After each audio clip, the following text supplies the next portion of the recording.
Miyam ngasi nainadoi grammar gi voice haiba yam important oiba topic tuni nainadoi voice si ani shui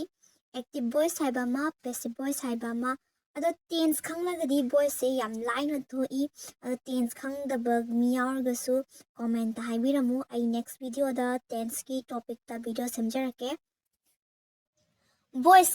Voice की definition जैसे voice is the form of the verb which shows whether the subject acts or is acted upon है. Voice की definition जे को ये वो मसागी voice है बसी verb की form दुने बको करम ब form नो हायर कान मसागी subject sentence हम की subject से सिना action जे तौर थबक से तौर ना त्रगना subject तो दा act से तौर बिरे इरा है बसे हाबदी sentence हम दा subject लाइनी verb लाइनी object लाइनी दने को अदो sentence हम की subject sida thabak se pangthok pire ira natraga subject tu na oina ek tauribra haibado adubune bkoina voice haize voice se ani shui ko voice se ani shui hambada active voice haiba ma passive voice haiba ma hambada yengsi active voice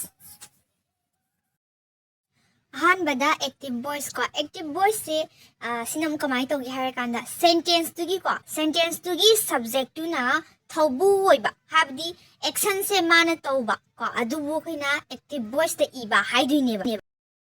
examples ga gyan hena tara kusu ai ahamba examples to the girl sent me a parcel nupi macha duna aingonda parcel ama tharak ami haibine ba si sentence si atrase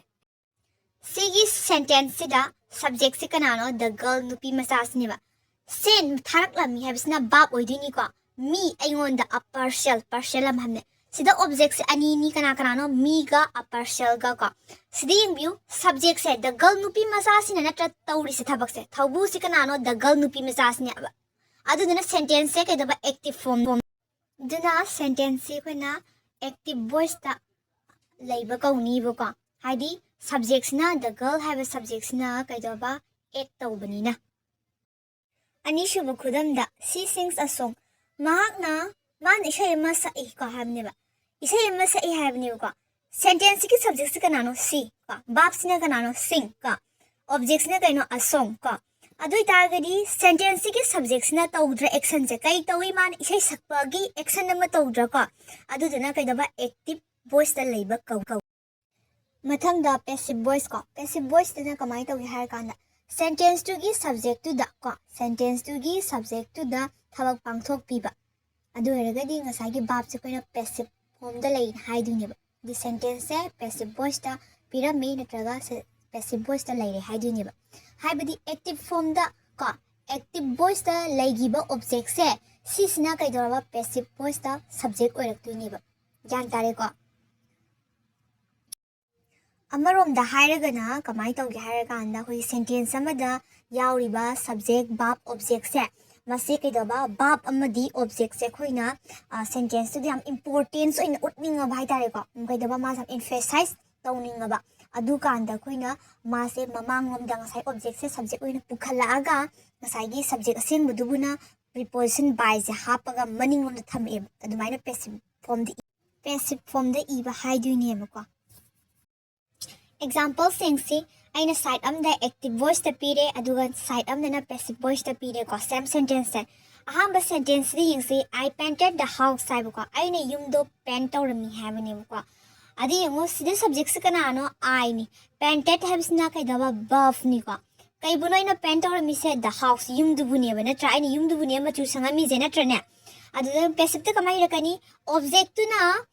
active voice ta laigiba object tu na passive ta di subject oi irakani haventra